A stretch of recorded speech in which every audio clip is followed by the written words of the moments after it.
Nanindigan ng Malacanang na dapat managot ang mga sangkot sa korupsyon. Sinabi ito ng palasyo matapos igiit ng Commission on Audit sa tanggapan ni Vice President Sara Duterte na dapat ibalik ang 73 milyong pisong halaga ng confidential funds ng OVP. Batay sa desisyon ng COA na bigo ang OVP, napatunayang naging matagumpay ang paggasta nito sa confidential fund noong 2022, kabilang mga isinagawang surveillance, intelligence gathering, at peacekeeping operations nito. Kasama rin ang mga biniling computer, printer at iba pang gamit na walang kaukulang official receipt.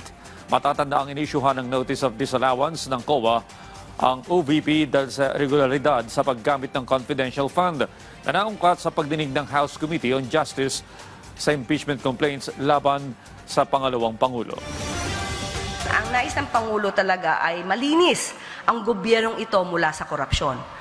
At kung sino po yung liable, ay dapat lamang din pong managot.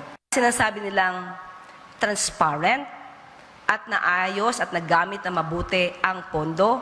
Ito po ay pinasisinungalingan ng COA sa very recent decision nila denying the appeal or the petition for review filed by the OVP.